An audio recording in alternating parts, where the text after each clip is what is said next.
Coach Rager here. Today we're going to talk about digital evidence, and that could mean just about anything in today's world. So we got to start somewhere.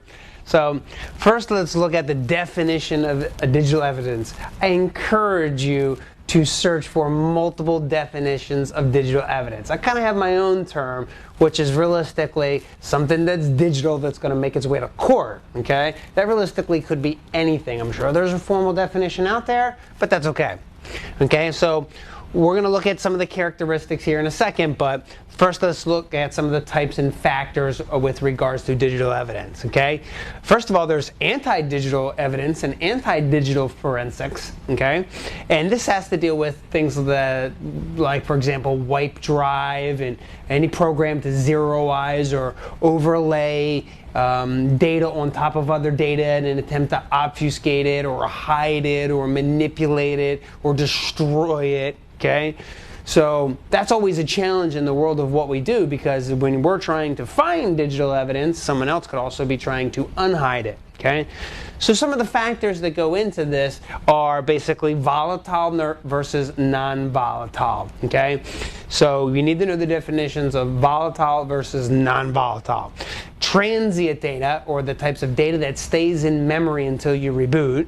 Fragile data, in other words, things that can be overwritten quite quickly, or temporary type data, or temporary data in itself. Archive data, right? Backup data, and things like that. Right? So we're going to look at the scope of this, especially through the lens of all of the federal rules of evidence, because remember, we know the definition here is digital evidence. Okay, we don't have evidence if we can't get it into court. So there's always going to be the legal factor of this. Right? So we're going to have to look at the federal rules of evidence and look at everything from Rule 104 all the way down to the end, which I have listed here is 1004. Okay. Also, we can look at the International Organization of Computer Evidence, IOCE, and FBI.gov as well, and see their take on this.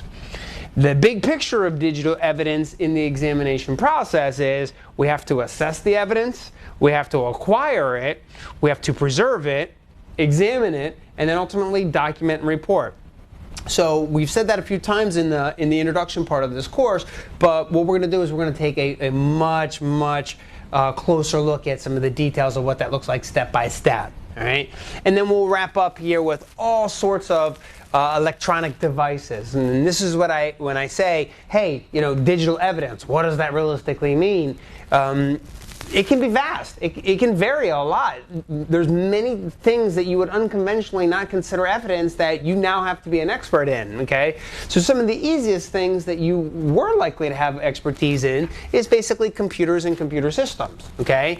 Because you're going to look for user-created or user-protected information, or computer-created or computer-protected information. And that's kind of like our natural instincts with the subject of forensics. However, we'll look at all of the different types of storage devices, access control devices like biometrics and things like that. Even something as simple as an answering machine. If it can store digital media, even answering machine tapes, for example.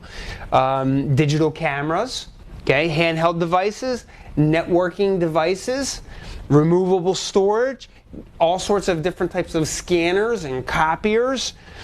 Credit card skimmers, they've become very popular in the world of fraud in the last couple years. Maybe something as simple as a digital watch or a fax machine or a GPS, right? So there really is no limit to where evidence can reside. Again, digital evidence. Digital selects some sort of electronic means. Evidence suggests that we actually have to go get this into court. So everything from the federal rules and the regulations and the international rules as well, all the way through the actual types. We're going to cover that all in the next section.